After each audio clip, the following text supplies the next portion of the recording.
Hello नमस्कार साथियों, दूसरे सिविल क्लासेस में आप सब लोगों का स्वागत है, हार्दिक अभिनंदन है। आज की चर्चा थोड़ी भिन्न होने वाली है। भिन्न होने का तात्पर्य ये रहेगा कि पिछले काफ़ी समय से लगातार विद्यार्थीगण लगातार अपने अपने संदेश भेजने का प्रयास कर रहे थे और संदेशों के माध्यम से लगभग सभी लोगों ने इस डिमांड को उठाने का कार्य किया कि आने वाले समय में विशेष तौर पर यूके SSC जिन परीक्षाओं का आयोजन कराने जा रहा है उन तमाम प्रकार की परीक्षाओं के संदर्भ में हमारी योजनाएं क्या होनी चाहिए, या उन तमाम प्रकार की परीक्षाओं के संदर्भ में जो हमारा पाठ्यक्रम है उस पाठ्यक्रम को हम लोग किस प्रकार से कैलकुलेट करके चलेंगे, है ना। क्योंकि ये तो आप जान ही पा रहे हैं कि यूके SSC ने बिल्कुल अपने एग्जामिनेशन का नेचर, करैक्टर सब कुछ बदल लिया है। तो ऐसे में थोड़ी घबराहट या ऐसे में थोड़ी परेशानी का आना था क्या है, बहुत ज़्यादा नेचुरल माना जाएगा। तो आज के डिस्कशन के माध्यम से मैं पूरा प्रयास करूँगा कि आपको तमाम प्रकार की बातें बता करके चलूँ कि अगर आप उन बातों को अपने साथ जोड़ने का प्रयास करोगे तो आपकी तैयारी को सुविधा मिलेगी, आप प्यार के साथ अपने तैयारी को आगे बढ़ा पाओगे। आपको ये सीखने का मौका भी मिल ही जाएगा कि आने वाले समय में जिन तमाम प्रकार की परीक्षाओं का सामना आपको करके चलना है उन परीक्षाओं को आप किस प्रकार से अप्रोच करोगे, है ना। हालांकि एक कक्षा या एक चर्चा के माध्यम से मैंने इस पर थोड़ा डिस्कशन किया था, लेकिन आज मैं थोड़ी गहराई यानी कि पूरी ग्रेविटी आपको दिखाने वाला हूं और पूरी गहराई के माध्यम से आपको ये समझाने का पूरा प्रयास किया जाएगा कि आप अपने तैयारी को किस तरीके से सुविधाजनक बना करके चलेंगे। ठीक है, तो आइए सब लोग मिलकर के शुरुआत करते हैं। और ऐसा नहीं है कि ये जो डिस्कशन होगा ये स्पेशली यूके SSC के लिए होगा। जिन लोगों को यूके PSC की परीक्षाएं भी देनी है वो भी इससे काफ़ी कुछ क्या है सीखने का प्रयास करेंगे। सबसे पहला मुद्दा क्या बनता है, देखो सबसे पहला मुद्दा ये बनता है कि जब कोई भी विद्यार्थी प्रतियोगी परीक्षाओं की दुनिया में अपना प्रवेश कराता है तो सबसे पहले उस विद्यार्थी को सिखाया जाता है कि आपके पास क्या होना चाहिए। तो सबसे पहले उस विद्यार्थी को सिखाया जाता है कि आपके पास क्या होना चाहिए।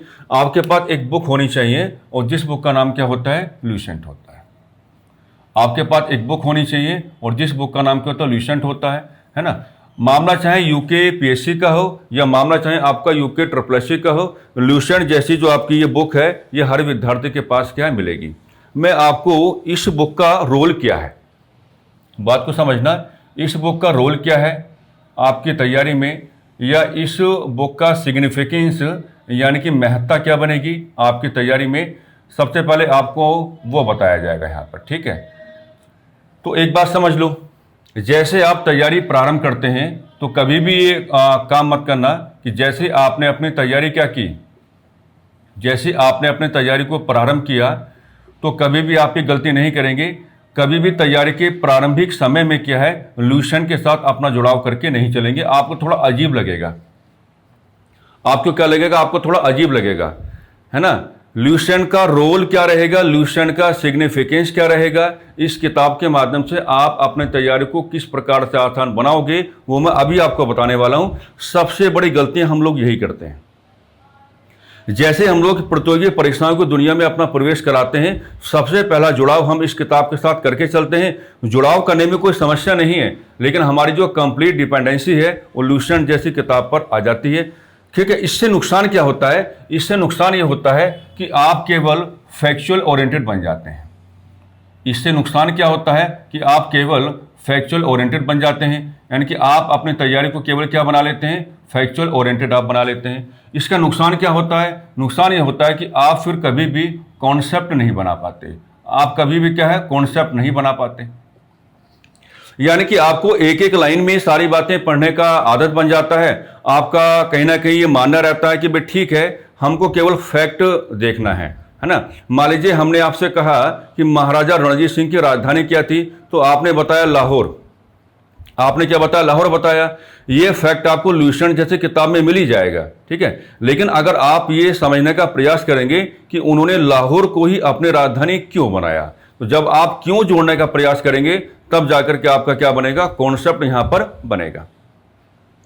या मान लीजिए मैंने कहा कि पूरे भारतीय इतिहास में ऐसे कौन कौन से करैक्टर्स आपको मिल जाते हैं जिन्होंने अपनी सेना का गठन यूरोपियन मॉडल पर किया, तो आप बताते हैं कि मीर कासिम हैं, है ना, महाराजा रणजीत सिंह हैं, या आप बताते हैं कि टीपू सुल्तान है, लेकिन अगर आप वहीं पर ये बताकर चलोगे, वहीं पर इस बात को अगर आप जोड़ के चलोगे कि यूरोपियन मॉडल पर अगर कोई भी अपनी सेना को ऑर्गेनाइज करने की बात करेगा तो उसके मतलब क्या होंगे। तो गलती तो शुरुआत में हो रही है। कंप्लीट डिपेंडेंसी हम कहां लेके आ जाते हैं, ल्यूसेंट जैसी किताब पर लेकर के आ जाते हैं, ठीक है। और हम क्या बन जाते हैं, हम अपने तैयारी में पूर्णतः क्या बन जाते हैं, तथ्यात्मक बन जाते हैं। हम जानबूझ करके अपनी दूरियां किससे बना लेते हैं, कॉन्सेप्ट बनाने वाली जो बात है उससे हम लोग क्या है, जाने अनजाने में डिस्टेंस बना लेते हैं। तो एक सुधार करने की आवश्यकता आपको ये रहेगी, एक सुधार करने की आवश्यकता आपको ये रहेगी कि जो विद्यार्थीगण क्लासेस के माध्यम से अपने आप को आगे बढ़ाना चाहते हैं, जो विद्यार्थीगण क्लासेस के माध्यम से अपने आप को बढ़ाना चाहते हैं। अच्छा, कुछ विद्यार्थी ऐसे भी होते हैं जो केवल सेल्फ स्टडी के बिहाफ पे अपने आप को आगे बढ़ाते हैं। कुछ विद्यार्थी ऐसे भी होते हैं जो केवल क्या है, सेल्फ स्टडी के बिहाफ पे अपने आप को बढ़ाते हैं। और कुछ विद्यार्थी ऐसे भी होते हैं जो क्लासेस के माध्यम से अपने आप को जागरूक करा के चलते हैं। तो मेरा कहना आपसे ये है कि मामला चाहे क्लासेस का हो या मामला चाहे किसका हो, सेल्फ स्टडी का हो, सबसे पहले तो क्या है, आपका जो व्यक्तित्व है ना, विद्यार्थी होने के नाते, विद्यार्थी होने के नाते जो आपकी पर्सनैलिटी है, जो आपका व्यक्तित्व है, इस व्यक्तित्व में जो आपके वैल्यूज हैं, यानी कि जो अलग अलग प्रकार से आपका पाठ्यक्रम बनाया जाता है, जो जो चीज़ें आपको पढ़नी पड़ती हैं, तो वो तमाम प्रकार की जो वैल्यूज हैं उनके संदर्भ में आप पहले अपने आप को जागरूक कराइएगा। उनके संदर्भ में क्या, आप पहले अपने आप को जागरूक कराइएगा। पहले तो आपको अपने आप को जागरूक करना पड़ेगा। तमाम प्रकार की वैल्यूज की उत्तराखंड में आपको क्या क्या पढ़ना होता है, जनरल स्टडी में आपको क्या क्या पढ़ना होता है ना, रीजनिंग में आपको क्या क्या पढ़ना होता है। अच्छा, करंट अफेयर कैसे पढ़ना है, कितना पढ़ना है, किस प्रकार के सवाल बनते हैं, वो सारी चीज़ों के बारे में आप पहले तो अपने आप को अवेयर करा के चलेंगे। मान लीजिए अगर किसी को ये पता ही नहीं है कि एंग्लो मराठा वार का मतलब क्या होता है, मान लीजिए किसी को अगर ये पता ही नहीं है कि दिल्ली सल्तनत नामक शब्दावली का मतलब क्या होता है, मान लीजिए अगर किसी को ये पता ही नहीं है कि खिलजी क्रांति किसे कहा जाता है, तो अगर आप इस प्रकार के अभाव अपने व्यक्तित्व में लेकर के चलोगे तो फिर ल्यूसेंट पढ़ने का फायदा क्या हुआ भाई। इस तरह के अभाव अगर आप लोग अपने व्यक्तित्व में लेकर के चलोगे फिर तो ल्यूसेंट पढ़ने का यही मतलब हो जाएगा ना कि आप चीज़ों को रटने का प्रयास कर रहे हैं। तो पहले क्लासेस के माध्यम से या सेल्फ स्टडी के माध्यम से जो भी आपका पाठ्यक्रम है, पाठ्यक्रम में जो जो चीज़ें आपकी लिखी हुई हैं उन तमाम प्रकार की वैल्यूज़ के रिगार्डिंग आप अपने आप को अवेयर करने की बात करेंगे। और ल्यूसेंट के बारे में आपको बताना चाहूँगा कि जो आपका एग्जामिनेशन है, जो आपका एग्जामिनेशन है, जो आपकी परीक्षा है, इस परीक्षा से आप 2 महीने पहले ल्यूसेंट का अध्ययन करें। 2 महीने पहले आप क्या करें, ल्यूसेंट का अध्ययन करें। कभी ये गलती ना करें कि आप अपनी तैयारी की जो कंप्लीट डिपेंडेंसी है ल्यूसेंट पर ले आएं। अगर आप ऐसा करेंगे तो आपको भारी नुकसान उठाने पड़ेंगे। अब वक्त काफ़ी ज़्यादा बदल गया है, हम लगातार अलग अलग प्रकार की क्लासेस के माध्यम से इन पर काफ़ी बातें कर रहे हैं आजकल। मैं ये नहीं कहूँगा कि आप ना पढ़ें, लेकिन शुरुआत में कंप्लीट डिपेंडेंसी ल्यूसेंट पर आप लेकर के ना आए। मैंने आपको ये बताने का कार्य किया है कि अलग अलग प्रकार की क्लासेस के माध्यम से या सेल्फ स्टडी के माध्यम से आपके पाठ्यक्रम में जो कुछ शामिल किया गया है, वहाँ से जो भी वैल्यूज मिल रही हैं उन तमाम प्रकार की वैल्यूज के रिगार्डिंग पहले तो आप अपने आप को एक तरीके से जागरूक कराएंगे। यहाँ जागरूकता का मतलब क्या होगा कि पाठ्यक्रम में जो भी चीज़ शामिल की गई है उसके रिगार्डिंग जो भी आपकी वैल्यूज बन रही हैं उन तमाम प्रकार की वैल्यूज के रिगार्डिंग आपको फिर कोई समस्या ना हो। अगर आप ये बता पा रहे हैं कि पाषाण काल का मतलब क्या है तो फिर पाषाण काल के अंदर की सारी कैलकुलेशन आप कर लेंगे। अगर आप ये बता पा रहे हैं कि हड़प्पा सभ्यता के पतन का मतलब क्या है तो हड़प्पा सभ्यता के पतन को डिस्कस करने में आपको परेशानी का भाव नहीं होगा। या अगर आप ये बता पा रहे हैं कि हड़प्पा सभ्यता के राजनीतिक पहलू का मतलब क्या है, तो फिर अगर इतना आप बता पा रहे हैं, इतनी जागरूकता आपके पास है, तो फिर आप किसी भी किताब से अध्ययन कर सकते हैं। फैक्ट तभी आपके बनते हैं जब आपके पास क्या है, जागरूकता है। और जागरूकता का मतलब क्या है, कॉन्सेप्ट। तो मैं तो आपको यही एडवाइस देना चाहूंगा कि आप इस तरीके से ल्यूसेंट को कैलकुलेट करेंगे। शुरुआत में कभी भी ल्यूसेंट को अपने साथ ना जोड़ें। आप खरीद सकते हैं, अपने बगल में उसको रख सकते हैं, लेकिन पहले क्लासेस के माध्यम से या सेल्फ स्टडी के माध्यम से आपके पाठ्यक्रम में जो भी चीज़ें शामिल की गई हैं उन तमाम प्रकार की चीज़ों के संदर्भ में क्या है, आप अपने आप को जागरूक करेंगे। और जब आपकी परीक्षा का आयोजन होना है तो परीक्षा के आयोजन से दो महीने पहले क्या है, आप ल्यूसेंट के फैक्ट उठा लेंगे। क्योंकि जब प्रॉपर कॉन्सेप्ट आपके पास रहेगा तो ल्यूसेंट के जो फैक्ट हैं फिर वो आपका सहयोग भी करेंगे। लेकिन आप जानते कुछ नहीं है, मान लीजिए तैयारी की शुरुआत में आपने ल्यूसेंट के पेज आपने जो है पलटने शुरू कर दिए और सारी की सारी डिपेंडेंसी आप कहां पे लेके आ गए, ल्यूसेंट पर लेकर के आ गए। एक क्लास में हुआ क्या, हम हड़प्पा सभ्यता पढ़ा रहे थे और हड़प्पा सभ्यता पढ़ाते पढ़ाते हमको टाउन प्लानिंग पढ़ाना था, नगर नियोजन हमको पढ़ाना था। तो हमने धोलावीरा के बारे में ये पढ़ाया कि धोलावीरा हड़प्पा सभ्यता का एकमात्र ऐसा नगर है या एकमात्र ऐसा स्थल भी आप कह सकते हैं जहां पे नगर का जो वर्गीकरण है वो 2 भागों में ना होकर के बल्कि 3 भागों में है। एक नगर का पश्चिमी भाग, एक नगर का पूर्वी भाग, एक नगर का मध्य भाग। क्लास में एक विद्यार्थी के माध्यम से इस मुद्दे को उठाया गया कि ल्यूसेंट में ये लिखा हुआ है कि धोलावीरा का जो आपका नगर का वर्गीकरण है वो 3 भागों में नहीं बल्कि 4 भागों में है। आज तक कोई भी पुरातात्विक विद ये कहने की कोशिश नहीं कर रहा है कि धोलावीरा का जो आपका नगर का वर्गीकरण है वो 3 भागों में नहीं बल्कि 4 भागों में है, वो 3 भागों में ही है। अब आप क्या करोगे, आपको तो ल्यूसेंट के माध्यम से मान लीजिए अगर आप तैयारी को आगे बढ़ाने की बात कर रहे हैं तो फिर आपको क्लास पसंद कहां आएगी भाई, आपको क्लास पसंद कहां आएगी, बिल्कुल भी नहीं आएगी। क्योंकि इतना तो हम बिल्कुल कहेंगे कि कहीं ना कहीं विद्यार्थियों का जो ज्यादा ध्यान, जो ज्यादा भरोसा है वो किस पर रहता है, ल्यूसेंट पर रहता है। वहां की जानकारी को आप 100% सही मान के चलोगे, लेकिन आपका जो अध्यापक है उस पर आप संदेह व्यक्त कर लोगे।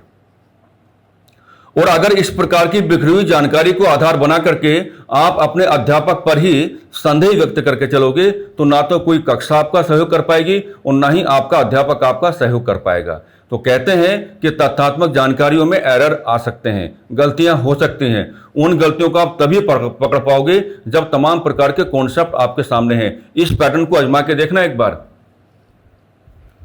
बिल्कुल परीक्षा से 2 महीने पहले आप ल्यूसेंट को जरा कैलकुलेट करके देखना और आपके पास कॉन्सेप्ट होने चाहिए, चाहे वो क्लासेस के माध्यम से आपने जनरेट की हो या आपने सेल्फ स्टडी के माध्यम से जनरेट की हो, बिल्कुल आपके पास कॉन्सेप्ट होने चाहिए। अब फिर देखना ल्यूसेंट के अंदर के जो फैक्ट है ना वो आपका कुछ नहीं बिगाड़ पाएंगे, वो बिल्कुल आगे आगे दौड़ेंगे, आपका पूरा सहयोग करके चलेंगे और कहीं किसी फैक्ट में अगर तथ्यात्मक गलती मिलेगी तो आप उसको भी पकड़ पाओगे। कहते हैं कि डिस्कशंस होने चाहिए और ये जो आपके डिस्कशंस होते हैं इनकी जितनी गहराई आ जाए उतना ज्यादा अच्छा रहता है, उससे कॉन्सेप्ट आपके बनते हैं, आप अपने विषय के महारथी बन जाते हैं, आपको खेल खेलना आ जाता है। तो ल्यूसेंट के बारे में सबसे पहली एडवाइस जो मैंने आज दी आपको, वो ल्यूसेंट के बारे में मैंने एडवाइस देने का काम आपको किया। अब थोड़ा आगे बढ़ते हैं।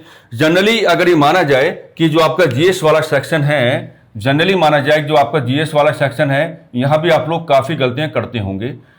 जनरली हम कहेंगे कि जीएस में आपको हिस्ट्री पढ़ना है, मान लीजिए जीएस में आपको क्या पढ़ना है, पॉलिटी आपको पढ़ना है, जीएस में मान लीजिए आपको ज्योग्राफी आपको पढ़ना है, जीएस में मान लीजिए आपको क्या इकोनॉमी आपको पढ़ना है। अगर हम यूके ट्रिपल की बात करें तो अगर हम यूके ट्रिपल की बात करें तो हिस्ट्री, पॉलिटी, ज्योग्राफी, इकोनॉमी ये तो आपको पढ़ के चलना है। अब होता क्या कि जीएस की वर्चुअली लगभग आप देख पा रहे हैं कि 4 प्रकार के सेक्शंस आपको पढ़ने। अगर कुछ विद्यार्थीगण ऐसे होंगे जो एक दिन में चारों सेक्शंस पढ़ने की कोशिश करेंगे, उनको परेशानियां उठानी पड़ेंगी, उनको परेशानियां उठानी पड़ेंगी। अरे इसका कॉम्बिनेशन होता है। कॉम्बिनेशन का मतलब क्या है कि हिस्ट्री को हमेशा आप पॉलिटी के साथ रख के पढ़ेंगे, यानी कि हिस्ट्री और पॉलिटी दोनों को आप एक साथ कैलकुलेट करेंगे, ये कॉम्बिनेशन है इसका। और ज्योग्राफी और जो आपका इकोनॉमी है इनको एक साथ क्या है रख करके पढ़ने की बात करेंगे। अगर आप क्लासेस के माध्यम से अपने आप को जागरूक कर रहे हैं, मैंने क्या कहा, अगर आप क्लासेस के माध्यम से अपने आप को जागरूक कर रहे हैं तो क्लास में जीएस को लेकर के जो कुछ आपको पढ़ाया जा रहा है, अलग अलग प्रकार की क्लासेस में जीएस के जितने भी सेक्शंस कैलकुलेट हो रहे हैं, जनरली जहां पे हम पढ़ाते हैं वहां पे एक साथ 2 ही सेक्शन चलते हैं। तो क्लासेस के साथ आपको जोड़ना है अपने आप को, क्लासेस के साथ आपको जोड़ना है। क्लास में जीएस में आपको क्या पढ़ाया जा रहा है उसके साथ अपने आप को जोड़ना है। और घर में बैठ करके जो आप अपना रिवीजन करेंगे तो रिवीजन करने के कॉन्टेक्स्ट में क्या है, हिस्ट्री और पॉलिटी का आप क्या बनाएंगे, कॉम्बिनेशन बनाएंगे, और ज्योग्राफी और किसका बनाएंगे, इकोनॉमी का कॉम्बिनेशन बनाएंगे। मैंने एक क्लास में और आपको कहा था कि अगर आप जीएस के इन चारों सेक्शन को लेकर चलने की बात करोगे तो अब आपकी जो अनिवार्यता है, मैंने आवश्यकता नहीं लिखा, मैं लिख रहा हूं कि अब आपकी जो अनिवार्यता है, अनिवार्यता आपकी क्या बन गई है, एनसीईआरटी बन गई है, एनसीईआरटी बन गई है। और कोशिश करना कि एनसीईआरटी जो आपका है अगर आप कर पाओ, वैसे जनरली मैं कहता हूं कि 11th एंड 12th का आप पढ़ के चलेंगे, लेकिन अगर आपके पास समय है, आप समय देने के लिए तैयार हैं, तो 6 to 12 आपको पढ़ लेना चाहिए। देखते हैं कि आपको कौन रोक पाएगा, आपको कोई भी नहीं रोक पाएगा। अभी आपने देखा ना कि LT SST का एग्जामिनेशन हुआ। LT SST के एग्जामिनेशन में कई सारे सवाल ऐसे देखे गए जो सीधा ओल्ड NCERT से उठाए गए हैं, वो सीधा ओल्ड NCERT से उठाए गए हैं।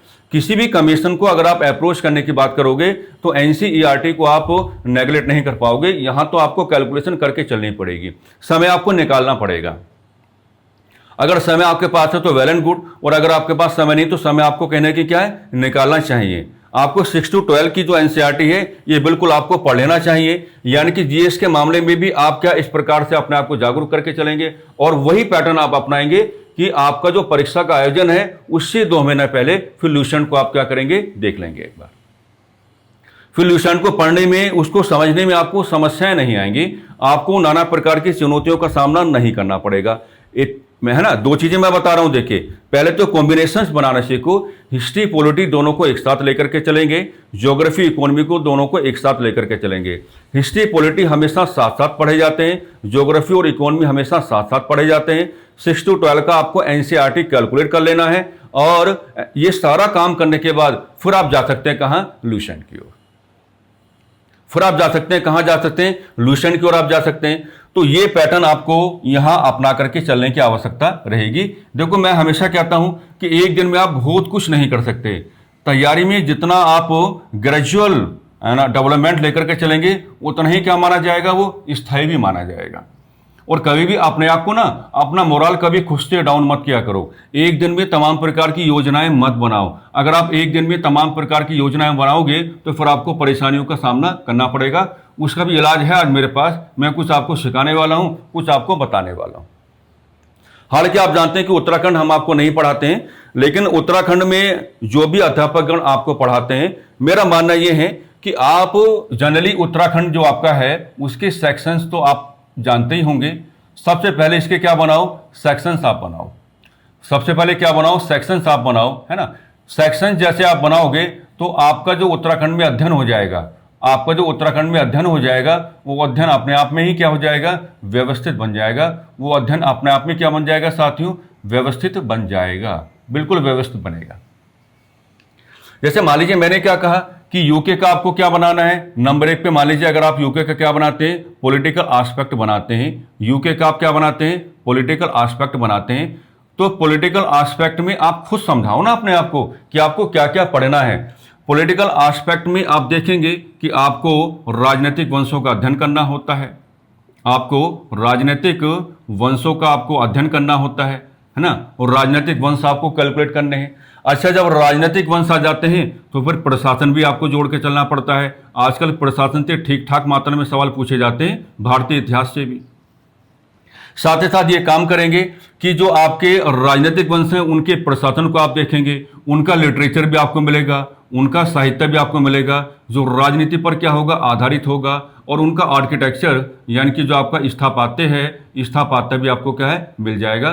तो कम से कम एक बिंदु में आपने इतनी सारी चीजें आपने बना ली हैं, और ये बड़े ठहराव के साथ आना चाहिए। ऐसा नहीं कि आपका जो मन हुआ, मान लीजिए आपने परीक्षावाणी आपने उठाया और परीक्षावाणी में मान लीजिए आपको जो मन हुआ, जो पेज खुल गया उसको आपने पढ़ना शुरू कर दिया। ऐसा कभी नहीं करना है, ऐसा कभी करना ही नहीं है। आप व्यवस्थित तरीके से चीजों को डील करने की बात करेंगे, है ना। जैसे आप पॉलिटिकल एस्पेक्ट बनाएंगे तो ये सारी चीजें आपके सामने खुल के सामने आ जाएंगी, और राजनीतिक वंश आपको पढ़ने पड़ेंगे। फिर इनका एडमिनिस्ट्रेशन, प्रशासन आपके सामने आ जाएगा, और राजनीतिक वंशों का लिटरेचर आपके सामने आ जाएगा, और इनका आर्किटेक्चर आपके सामने आ जाएगा। देखते हैं कि आप कैसे असफल होते हैं। बिल्कुल आप सफल होंगे, बिल्कुल आप सफल होंगे। फिर एक सेक्शन अलग से बनाओ, एक सेक्शन अलग से क्या बनाओ, उत्तराखंड की जो आपकी सोसाइटी है, उत्तराखंड की जो आपकी सोसाइटी है इसका सेक्शन बिल्कुल क्या बनाओ, अलग से बनाओ। और सोसाइटी में क्या दिखाएंगे आप, सोसाइटी में आप लोग समझ पा रहे होंगे कि सोसाइटी में जो आपका कल्चर है, आप कल्चर की बात करोगे ना। सोसाइटी में जो आपका कल्चर है, आप कल्चर की बात करोगे। अब कल्चर में सब कुछ है ना। कल्चर में सब कुछ आ जाएगा, आपके मेले आ जाएंगे, आपके त्योहार आ जाएंगे, आपके आभूषण आ जाएंगे, आपकी भाषा आ जाएगी, ये सारी चीज़ें किस में आ जाएगा, ये सारी चीज़ें सोसाइटी वाले सेक्शन में आ जाएगा। और इन पर आधारित होकर के सवाल आपसे पुटअप किए भी जाते हैं, आप लोग जान पा रहे होंगे। एक सेक्शन क्या बनाएंगे, एक बनाएंगे आप इकोनॉमिक एस्पेक्ट, और इकोनॉमिक एस्पेक्ट में आपको काम क्या करना है। इकोनॉमिक एस्पेक्ट में काम आपको करना है कि आप सबसे पहले कहाँ जाएंगे, यूनियन बजट की ओर जाएंगे। और जब आप सबसे पहले यूनियन बजट की ओर जाएंगे तो यूनियन बजट में ये देखेंगे कि यूके के लिए क्या है, उत्तराखंड के लिए क्या है। पर साथ ही साथ आपको कहाँ पे आना पड़ेगा, साथ ही साथ आपको क्या है, यूके के बजट की ओर आना पड़ेगा, उत्तराखंड के बजट की ओर आपको आना पड़ेगा। और उत्तराखंड के बजट में जो है आप बहुत ही प्यार के साथ सबसे पहले कैलकुलेशन कहाँ करेंगे, योजनाओं की करेंगे। सरकार की जो क्या है कल्याणकारी योजनाएं हैं, योजनाओं के आप व्यवस्थित तरीके से क्या बनाएंगे, नोट्स बनाएंगे। और जो आंकड़े हैं उन आंकड़ों के नोट्स बना करके, क्या कहा हमने, उन आंकड़ों के नोट्स बना करके उनको क्या है अपने रूम में कहीं क्या कर देंगे, फिक्स कर देंगे।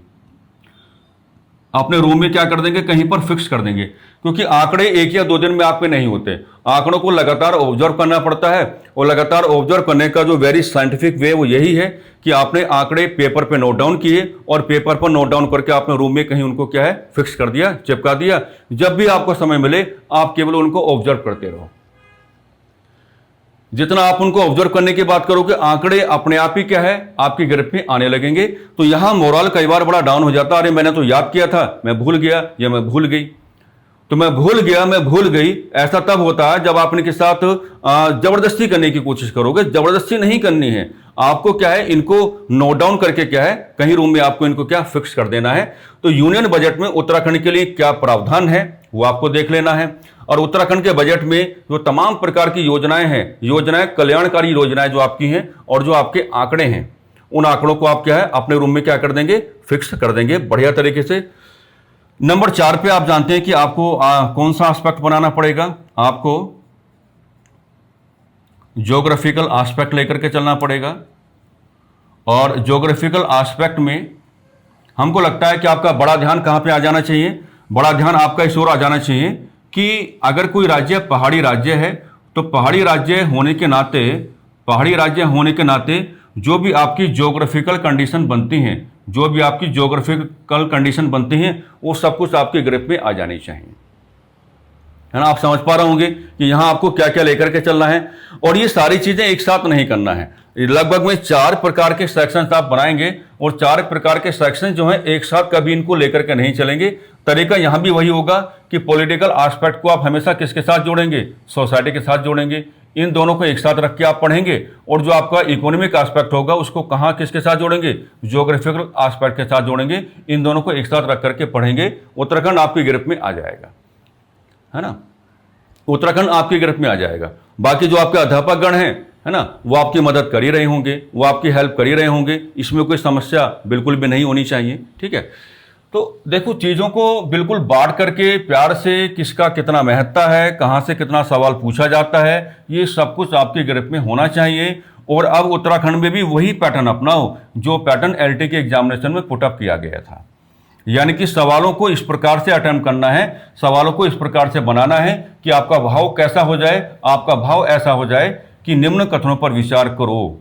कोई भी जानकारी अगर आप पढ़ रहे हैं तो जानकारी को पढ़ करके खुद से रूम में बैठ करके सवाल बनाया करो अपने लिए।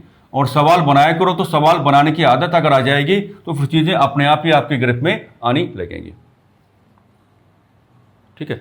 अब सबसे बड़ा चैलेंज क्या रहता है कि मान लीजिए यूके का जो आपका करंट वाला सेक्शन है, यूके का जो आपका क्या है करंट वाला सेक्शन है, ये बहुत ज़्यादा क्या हो जाता है, चैलेंजिंग हो जाता है। तो इसके लिए अब देखिए कोई प्रॉपर मैगजीन तो है नहीं, इसके लिए कोई प्रॉपर मैगजीन तो है नहीं भाई। उत्तराखंड में तो एक प्रॉपर मैगजीन अगर आपको मिलेगी तो आपको क्या मिलेगा, आपको ग्रीन टर्न मिलेगा। आपको क्या मिलेगा, आपको ग्रीन टर्न मिलेगा। तो आप चाहें तो ग्रीन टर्न के थ्रू जा सकते हैं, कोई दिक्कत नहीं है। लेकिन एक मैगजीन और है जिसको आप क्या कहते हैं, प्रतियोगिता दर्पण कहते हैं, जिसको आप क्या कहते हैं, प्रतियोगिता दर्पण कहते हैं। और प्रतियोगिता दर्पण में क्या आता है, स्टेट वॉच करके कॉलम आता है, स्टेट वॉच करके क्या है एक कॉलम आता है। और इस कॉलम में क्या है आपको यूके का करंट अफेयर मिलता रहेगा। आपको यूके का क्या करंट अफेयर मिलता रहेगा, और यूके का करंट अफेयर आप यहाँ से उठाते रहेंगे और उसके प्रॉपर आप क्या बनाते रहेंगे, प्रॉपर आप क्या बनाते रहेंगे साथियों, आप प्रॉपर नोट्स बनाते रहेंगे। नोट्स बनाना क्या है, बहुत ज़्यादा जरूरी है।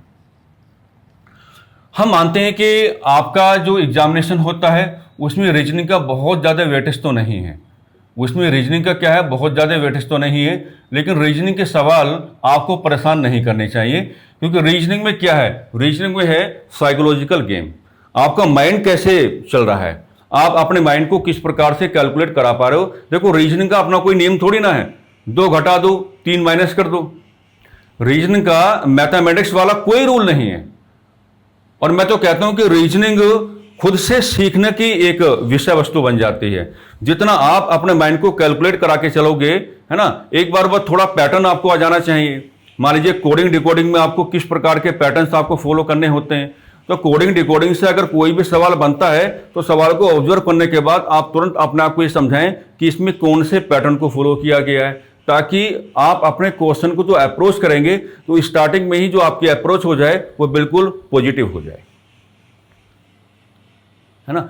आप जानते हैं कि 7 से 8 सवाल रफली शायद इतना ही है कि अगर मान लीजिए 7 to 8 क्वेश्चन आपका रीजनिंग में पुटअप किया जाता है, 7 to 8 हो सकता है, 8 to 9 हो सकता है, जो भी है, तो ये सवाल बिल्कुल आपकी ग्रिप में रहने चाहिए, क्योंकि ये सेक्शन अधिकतर विद्यार्थियों का क्या है, वीक माना जाता है।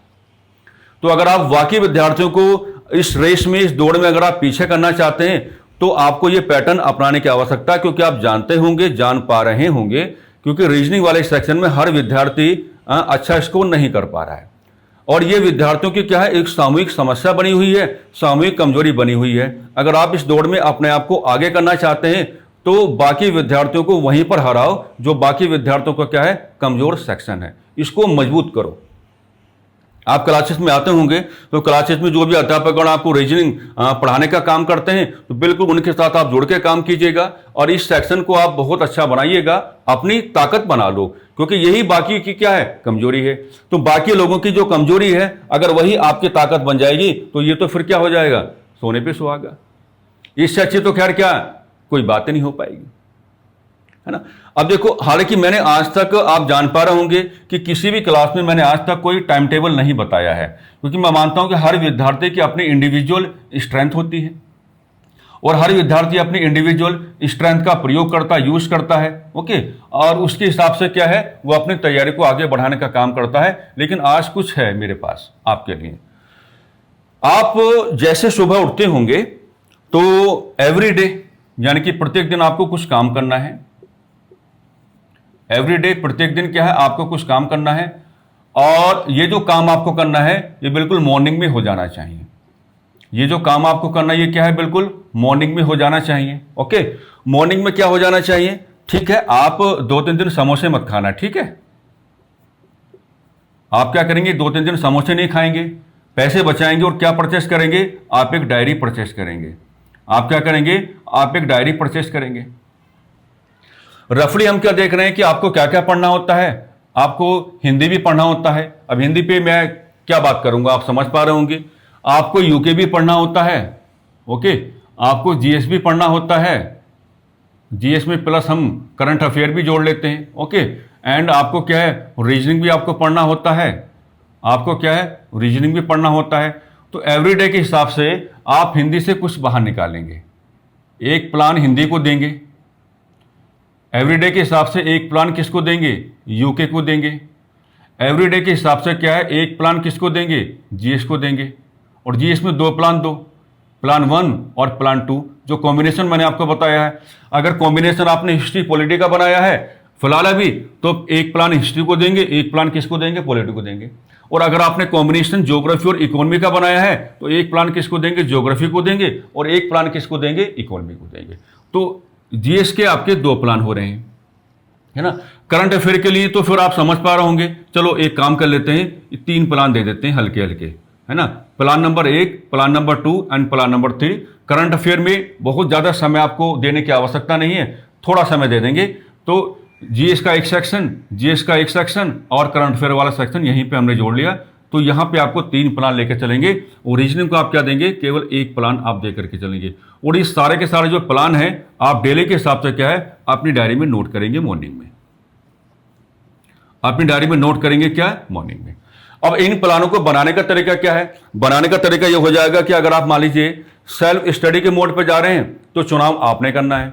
अगर आप क्लासेस के मोड पे जा रहे हैं तो जो कुछ क्लासेस में चल रहा है उसी के हिसाब से हिंदी को योजना देंगे, उसी के हिसाब से उत्तराखंड वाले सेक्शन को योजना देंगे, उसी के हिसाब से क्या है आप जीएस को योजना देने का काम करेंगे, और उसी के हिसाब से क्या है आप रीजनिंग को एक योजना देने का काम करेंगे। और इस योजना को एवरीडे आप क्या है मॉर्निंग में ही अपनी डायरी में नोट करेंगे, है ना। और जो आपका होल डे है, जो आपका होल डे है एंड जो आपकी होल नाइट है, जो आपका होल डे है और जो आपके क्या होल नाइट है, अपने हिसाब से अपनी स्ट्रेंथ के अकॉर्डिंग दिन में पढ़ना अच्छा लगता है और रात में पढ़ना अच्छा लगता है। तो जो आपका पूरा दिन है और जो आपकी पूरी रात है, इसमें क्या है जो आपने नोट किया है एक दिन के लिए डायरी में कि आज मेरे को ये काम करना है, तो पूरा दिन और पूरी रात आप उनके साथ रहें। और यहाँ पूरा दिन और पूरी रात का मतलब ये नहीं कि आपको 24 घंटे पढ़ना है। अगर आप 7 से 8 घंटे भी अपने प्लान को दे देते हो डेली के हिसाब से, तो तैयारी आपकी अपने आप ही क्या हो जाएगी, बढ़िया हो जाएगी। ओके, अच्छा ये भी रहेगा कि आप थोड़ा समय निकाल के कहां चले जाएं, मसूरी डाइवर्जन पे जाएंगे। आप थोड़ा समय निकाल के कहां जाएंगे, मसूरी डाइवर्जन पे जाएंगे, है ना। और मेरी ऐसी कोई योजना नहीं है कि मुझे आपको मसूरी घुमाना है, ओके, ये अपेक्षा मुझसे मत करना भाई। आप मसूरी डाइवर्जन जाएंगे तो वहां पे आपको स्वामी विवेकानंदा, वहां पे आपको क्या है स्वामी विवेकानंदा, कुछ चीज़ें अलग से पढ़नी पड़ती हैं साथियों। स्वामी विवेकानंदा की एक लाइब्रेरी आपको मिलेगी, एक लाइब्रेरी आपको मिलेगी, और इस लाइब्रेरी में किताब आपको मिलेगी मात्र 10 या 15 रुपए की मिल रही होगी शायद। उनकी एक किताब है विद्यार्थियों के लिए संदेश। उनकी एक बुक आती है विद्यार्थियों के लिए संदेश, है ना। तो इससे और भी आपको मजबूती मिलेगी कि स्वामी विवेकानंद ने विद्यार्थियों को किस प्रकार के संदेश देने का कार्य किया है। तो कुछ ये काम आप कर लो। भाई आप लगातार कह रहे थे कि आपको कुछ बोल देना चाहिए, मेरे बारे में आप कह रहे थे, तो आज मेरे पास थोड़ा समय रहा तो मैंने समय निकाल करके आपको कुछ तौर तरीके बता दिए हैं। इन तौर तरीकों के हिसाब से आप अपने तैयारी को आगे बढ़ाने का कार्य कर सकते हैं। हम बिल्कुल बाध्यकारी रूप से इन बातों को आप पर लागू नहीं करेंगे। एक बहुत ही पोलाइट रिक्वेस्ट आप सभी लोगों से रहेगी, अगर आपको ये बातें अच्छी लग रही हैं तो आप इन बातों को अपना सकते हैं और इनके हिसाब से आप क्या है व्यवहार कर सकते हैं। अंत में एक बात और बोलूंगा, जितने भी विद्यार्थीगण ऐसे हैं जो कहीं भी बैठ के पढ़ रहे हों, अब कहीं भी बैठ के पढ़ रहे हैं, क्लासों में जा रहे हैं, तो इसका मतलब क्या कि अध्यापकगण उनके सामने अपना जो प्रेजेंटेशन है कर रहे होंगे। तो एक बात मेरी पकड़ लेना, आज कभी भी अपने अध्यापक पर संदेह डाउट मत करना। अध्यापक जैसा आपको पढ़ाना चाहता है, जितनी गहराई वो आपको देना चाहता है, जितना शोषण आपका करना चाहता है क्लासेस के माध्यम से, आप हमेशा तैयार रहेंगे, क्योंकि उसको पता है कब कैसे किस तरीके से कौन सी वैल्यू को आपके सामने प्रेजेंट करना है। अगर अध्यापन के क्षेत्र से जुड़े हुए लोग हर मामले में विद्यार्थियों की बातों को मानने लगे ना, तो कोई भी क्लास कभी भी अपने आप को पॉजिटिव नहीं बना पाएगी। ऐसे में हम आपसे यही कहना चाहेंगे कि भरोसा टूटना नहीं चाहिए। आप अपने अध्यापकों पर क्या है भरोसा बना करके चलेंगे, और बिल्कुल आपको भरोसा बनाना पड़ेगा, क्योंकि जब तक आप अपने अध्यापकों के ऊपर भरोसा लेकर के नहीं आएंगे तब तक कोई भी अध्यापक आपको कुछ सिखा नहीं सकता।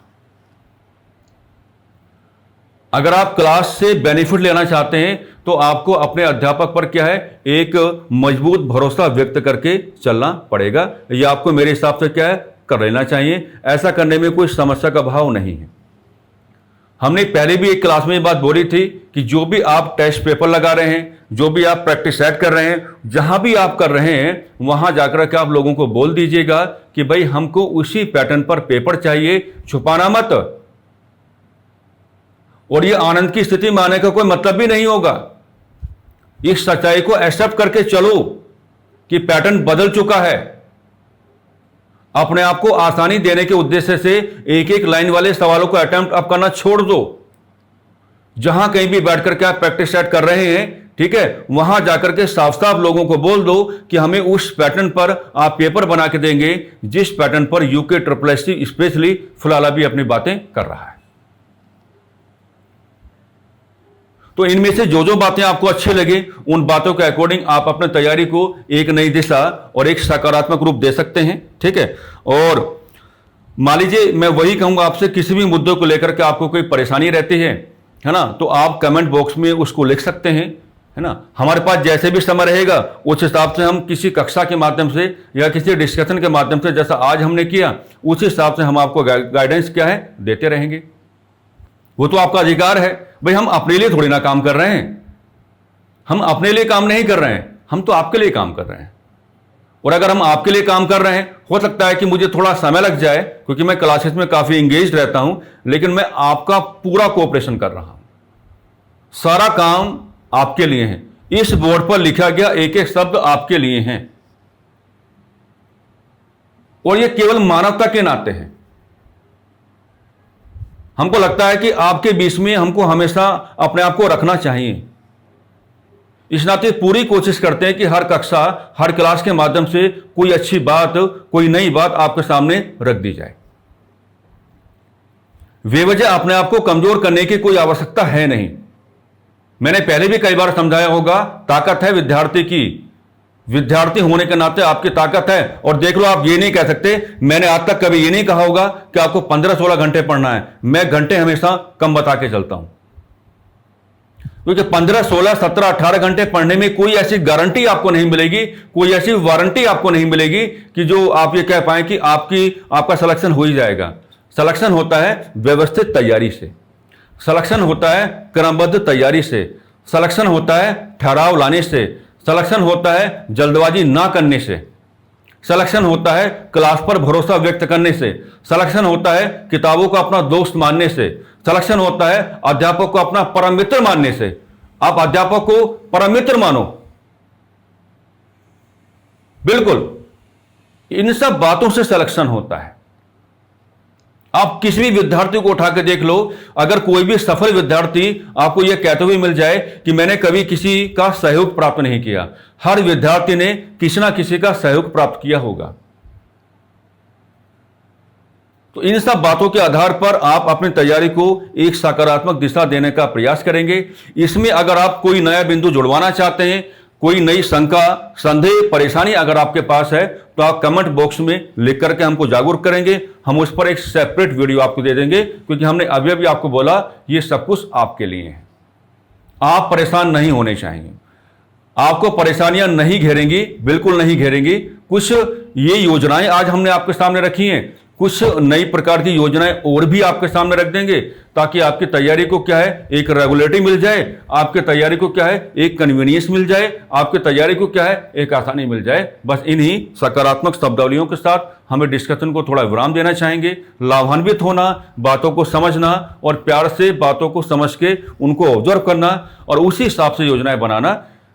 अगर आप अपने ताकत के हिसाब से इन योजनाओं में कोई परिवर्तन करना चाहते हैं, तो उसके लिए आप क्या रहेंगे, पूर्णतः स्वतंत्र रहेंगे। बस नमस्कार, धन्यवाद।